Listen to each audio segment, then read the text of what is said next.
அன்பானவர்களே,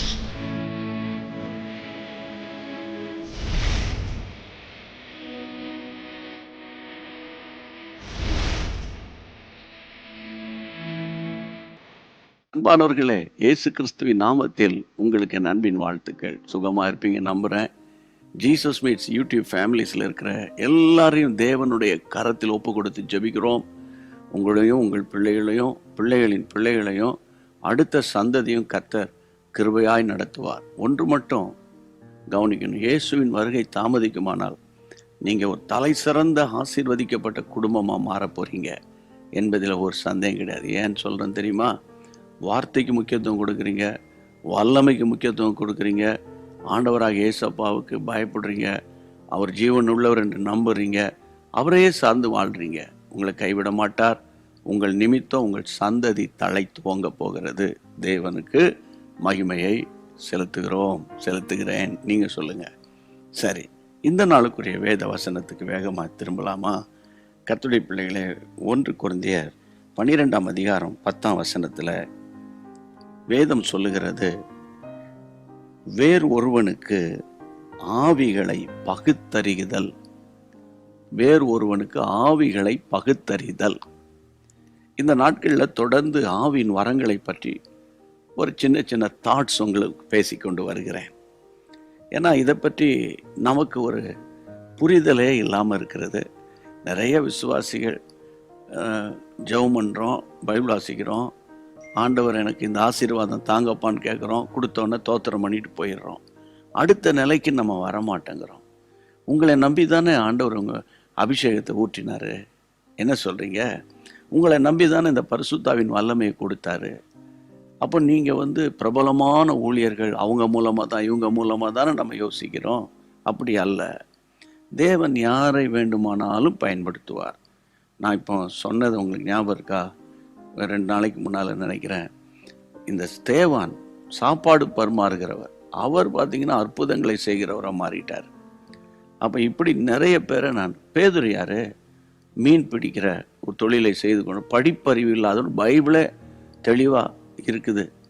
படிப்பறிவு இல்லாதவன் எப்படி பல ஆயிரங்களுக்கு பேச முடிஞ்சது? அபிஷேகம்.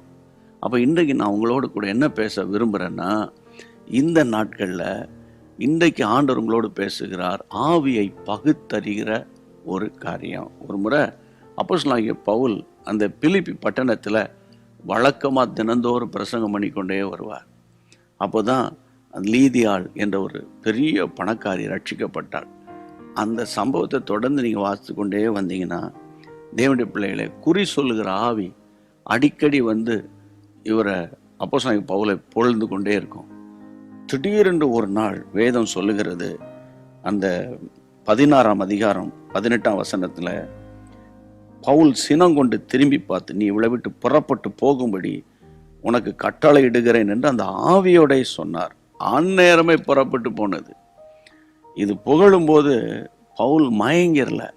ஏன்னா உள்ளே இருக்கிற பொல்லாத ஆவி தான் புகழுங்கிறத அப்போஸ்தலனாகிய பவுல் கண்டுபிடிச்சார். இன்னைக்கு நம்மளும் புகழுக்கு மயங்கிடக்கூடாது, புகழ்ச்சிக்கு பின்னால் போயிடக்கூடாது. எல்லா புகழும் ஏசப்பாவுக்கு ஒருத்தருக்கு தானே.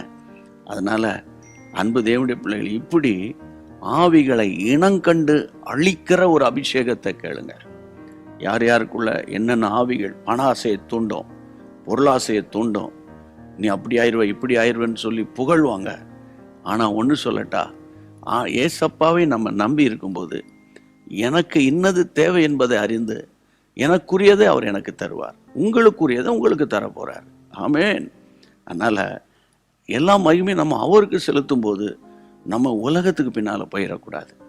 அப்போ இதை கண்டுபிடிக்கணும். உலகத்தின் ஆவின்னு ஒன்று இருக்குது, அந்த ஆவியை நீங்கள் கண்டுபிடிக்கணும். எனக்கு என்ன ஆசை, நீங்கள் எல்லாரும் தேவனால் ஆசீர்வதிக்கப்பட்டு நீங்கள் நல்லா பிரகாசிக்கணும். அப்படி இருப்பீங்க நான் விசுவாசிக்கிறேன். ஓகே, ஜெபம் பண்ணுவோமா? உங்கள் பிள்ளைகளுக்காக இன்னைக்கு விசேஷமாக ஜெபம் பண்ண போகிறேன். கர்த்தருக்கு மகிமை உண்டாகட்டும். கர்த்தருக்கு ஸ்தோத்திரம்.